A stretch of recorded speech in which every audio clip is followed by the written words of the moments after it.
The knock came at exactly 7. Soft, deliberate, almost musical. Daniel wiped his palms on his jeans, took one last glance at the mirror, checking that the shirt wasn't wrinkled, that his hair was at least pretending to behave, and opened the door. The woman on the porch smiled. She was wrapped in a long cream coat, her dark hair catching the porch light, eyes curious but cautious. "Hi," she said. "You must be Daniel." Her voice was gentle, familiar. And then she leaned in slightly, as if to whisper something playful into his ear, her breath brushing his cheek. "I almost didn't come," she murmured. "I wasn't sure if I could face you again." The world tilted. His throat closed. That voice. Daniel froze, gripping the doorframe like it was the only thing keeping him upright.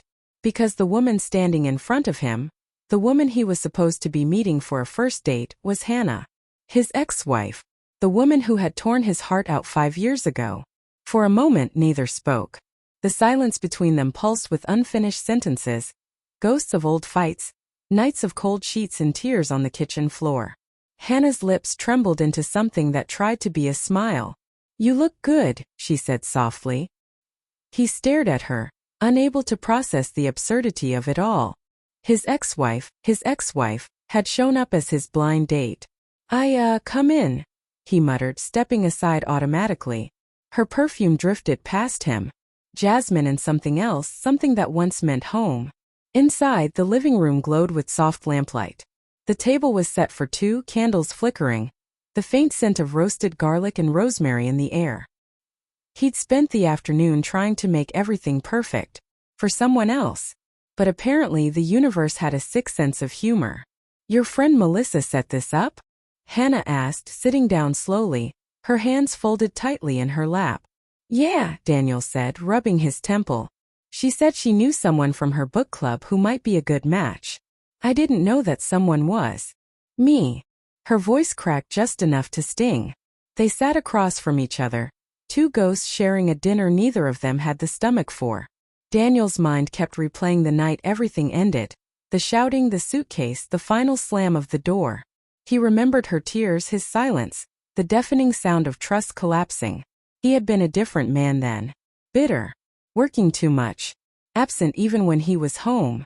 But she had been the one who broke them. He still remembered the text. Not from her but from him. "Just so you know, she told me she's leaving you tonight." "Daniel," Hannah said, her voice trembling slightly. "I didn't know it was you. Melissa only gave me your first name and said you were a single dad. I thought maybe it was fate when she said you lived in this part of town." He let out a dry laugh. "Fate. Right." She looked at him, her eyes glassy but steady. "I didn't come here to reopen anything. I swear. But now that I'm here, maybe it's good we can finally talk." "Talk about what?" he snapped before he could stop himself. "The affair? The way you walked out without a word? Or maybe how I had to explain to our son why Mommy didn't come to his birthday?" Her face flinched like he'd slapped her. "Daniel, please," she whispered. "I never meant for it to go that far." He stood up, pacing. The words poured out now, raw and unfiltered. "You never meant to sleep with someone else? You never meant to destroy our family? Is that what you tell yourself?" She didn't reply. She just sat there, small and still, eyes shining with regret. Then she said quietly, "I didn't cheat on you, Daniel." He turned sharply. "Don't lie." Her fingers twisted together. "I loved someone else, yes. But I didn't sleep with him. Not once. I wanted to. I thought about it. But I couldn't do it. I left because I knew if I stayed I would." Silence filled the room again, thick, suffocating. He didn't believe her. But he wanted to. God help him, a part of him still wanted to. After dinner, if you could call pushing food around a plate dinner, they sat on the couch. Not too close. Not too far. The air hummed with everything unsaid. "How's Liam?" she asked softly. "He's good," Daniel said. "9 now. He's everything." Her lips quivered.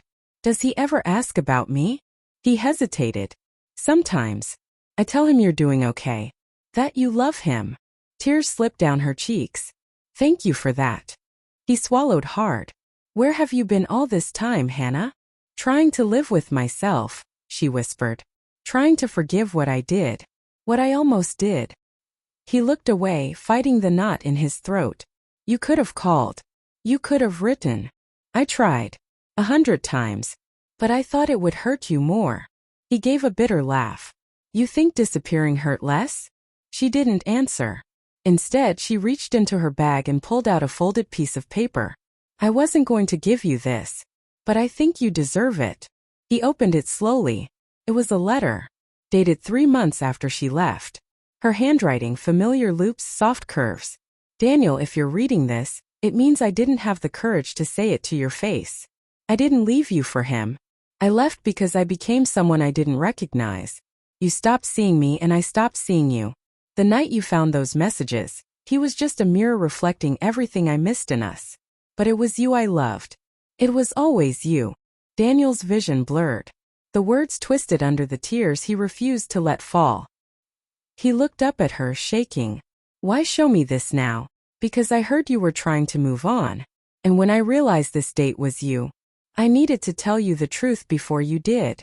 He wanted to hate her. He should have. But sitting there, looking into the eyes of the woman who had both broken and completed him, he felt the old ache rise again. The one that said love isn't clean. It's messy, it's cruel, and it doesn't die just because it should. I'm not the same man anymore, he said quietly. And you're not the same woman. I know, she whispered. That's why I came tonight. To let you go properly.